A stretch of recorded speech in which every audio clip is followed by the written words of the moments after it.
भले ही रूस ने 24 फरवरी 2022 की सुबह यूक्रेन के खिलाफ जंग का ऐलान किया, लेकिन राष्ट्रपति व्लादिमीर पुतिन बीते कई सालों से अपनी प्लानिंग के जरिए यूक्रेन को अंदर ही अंदर से दीमक लगा रहे थे।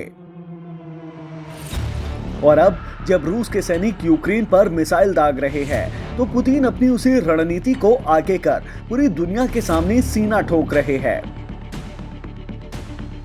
तो आखिरकार वो सीक्रेट वेपन क्या है जिससे पुतिन यूक्रेन को सालों से खोखला कर रहे हैं? वो क्या चीज है जिसे आगे लाकर रूस हमला करने के बावजूद अपना सीना ठोक रहा है? आज तक एक्सप्लेनर में इन सभी सवालों के जवाब हम आपको देते हैं आसान भाषा में। सबसे पहले आप ये जान लीजिए कि यूक्रेन में मिसाइल दागने को रूस मिलिट्री एक्शन बता रहा है, न कि अटैक। ये दोनों अलग अलग चीजें होती है। इसे जस्टिफाई करने के लिए राष्ट्रपति पुतिन ने कहा कि हमें पूर्वी यूक्रेन के नागरिकों की रक्षा के लिए हमले की जरूरत थी। यूक्रेन के सैनिक अपने हथियार डाल दें। इसके साथ ही पुतिन ने कहा कि रूस का इरादा यूक्रेन पर कब्जा करने का नहीं है, लेकिन क्यों? मिसाइल दागने के बाद भी रूस ये क्यों जता रहा है कि यूक्रेन में रहने वाले लोगों की रूस को चिंता है? तो आपको बता दें, पुतिन ने इस पूरे गेम को बहुत बड़ी प्लानिंग के साथ अंजाम दिया है। आपको कुछ साल पीछे लेकर चलते हैं।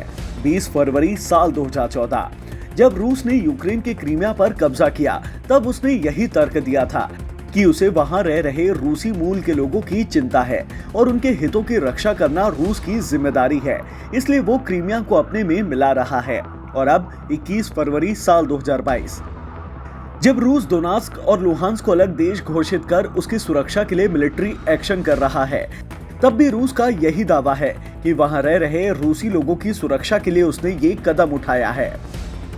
यहाँ पर हैरान करने वाली बात यह है कि न्यूज एजेंसी एसोसिएट प्रेस की रिपोर्ट कहती है कि साल 2019 के बाद रूस ने वहां रह रहे अलगाववादी लोगों को रूस की नागरिकता देना शुरू किया था। इस क्षेत्र में करीब 7.25 लाख लोगों के पास रूस की नागरिकता है, यानी करीब 18% लोगों के पास रूस का पासपोर्ट मौजूद है। ऐसे में रूस दुनिया के सामने इन लोगों की सुरक्षा का हवाला देकर मिलिट्री एक्शन को वाजिब बता रहा है और अपना सीना ठोक रहा है। ऐसे ही नॉलेज बढ़ाने वाली एक्सप्लेनर वीडियोस देखने के लिए जुड़े रहें आज तक के साथ।